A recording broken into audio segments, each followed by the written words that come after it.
Alors, on va s'intéresser aujourd'hui à la correction du numéro 4, page 112 de livre CQFD première spécialité, où on fait des révisions de seconde sur les équations réduites de droite.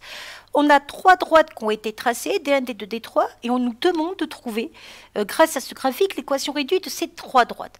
Alors, il faut se rappeler que l'équation réduite d'une droite est de la forme y égale mx plus p. M, c'est le coefficient directeur, ce qu'on appelle aussi la pente. C'est ce qui va me permettre de dire, par exemple, si on a une sorte de montée, une sorte de descente, une sorte de plat. Et B, l'ordonnée à l'origine. Donc, l'ordonnée à l'origine, ça porte bien son nom. On se place à l'origine et on regarde l'ordonnée correspondant à la droite. Par exemple, pour la droite D2, l'ordonnée à l'origine, c'est 2. Pour la droite D1, l'ordonnée à l'origine, c'est moins 2. On voit que pour la droite D3, on ne voit pas l'ordonnée à l'origine. Donc, on va commencer par trouver l'équation réduite de la droite D1. Donc, l'équation réduite de la droite D1, elle est du type y égale mx plus p. Donc, je vous ai dit tout à l'heure qu'on pouvait trouver facilement ici l'ordonnée à l'origine, puisque c'est moins 2. Donc, je vais remplacer le p par moins 2. Et comment je vais trouver le m?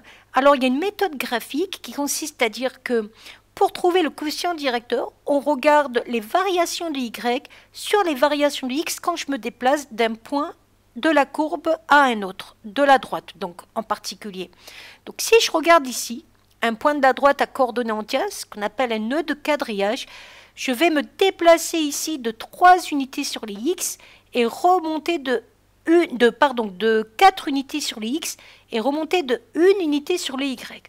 Ou je peux dire que je me déplace de 8 au niveau de mon échelle et je remonte de 2 sur les y. Ça veut dire que mon coefficient directeur, ça va être variation des y, c'est-à-dire 2, sur variation des x, 8. 1 quart de x. Donc ça, c'est la première méthode assez directe pour trouver l'équation réduite de cette droite. Si vous avez du mal avec cette histoire de déplacement, ici je me déplaçais de 8 en unité et de 2 ici, donc faire 2 sur 8, je peux utiliser la formule que vous avez apprise en seconde. Quand j'ai deux points de la droite, pour trouver le coefficient directeur de la droite, je fais YB moins YA, c'est-à-dire la variation des Y, sur XB moins XA. Donc les deux points de la droite bleue que j'ai prise, c'est le point A de coordonnées 0, moins 2, donc le point A ici, et le point B de coordonnées 8, 0, le point B ici. Je vous rappelle que le Y est toujours la deuxième coordonnée du point. Donc quand je fais YB moins YA, c'est 0 moins moins 2, c'est-à-dire plus 2. Quand je fais XB moins XA, c'est 8 moins 0. J'obtiens bien un quart. Donc que ce soit avec la première méthode ou la deuxième, j'aurai donc la même équation réduite de droite. On va passer à la droite D2. L'ordonnée à l'origine ici visible, elle fait 2.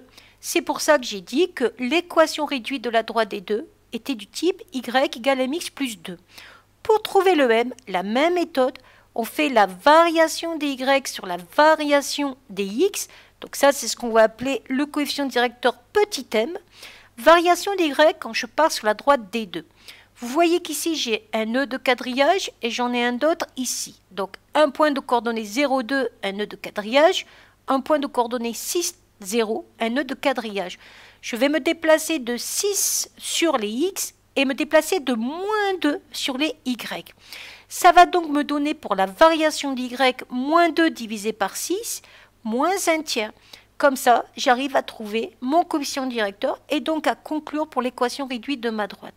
J'aurais pu faire exactement pareil pour trouver le coefficient directeur que précédemment, YB moins YA sur XB moins XA. Pour la droite D3, vous voyez qu'ici, je n'ai pas d'ordonnée à l'origine présente. Donc, je ne peux pas directement utiliser ça pour trouver l'ordonnée à l'origine. Donc, je vais directement trouver le coefficient directeur en partant de deux points de la droite. Donc, j'ai un point A ici que j'ai nommé A qui a pour coordonnées 4, 4. Donc, c'est pour ça que j'ai dit que je prenais le point A de coordonnées 4, 4. Et j'ai trouvé un autre point à coordonnées entières, c'était ce point-là, qui a pour coordonnées 2 et moins 2, que j'ai appelé B. Bon, j'ai appelé tous les points de la même façon, mais ici, pour les calculs, ça va nous aider.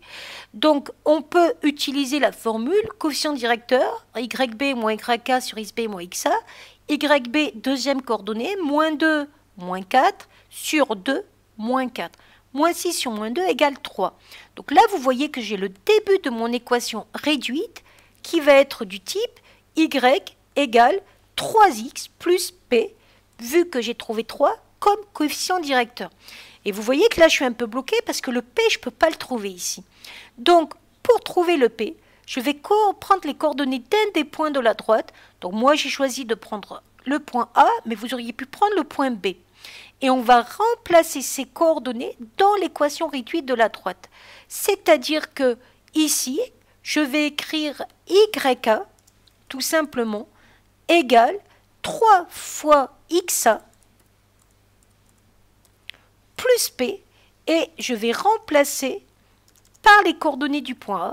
Ça va donc me donner YA 4 égale 3 fois XA 4 plus P.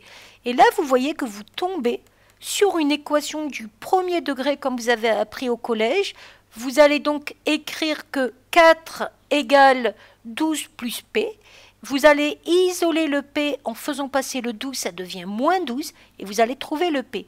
Et au final, vous allez pouvoir avoir trouvé l'équation de votre droite réduite. On peut vérifier en remplaçant par les coordonnées du point B. Le x de B, c'était 2. 3 fois 2, 6. 6 moins 8, moins 2. On tombe bien sur moins 2 sur les y. Voilà.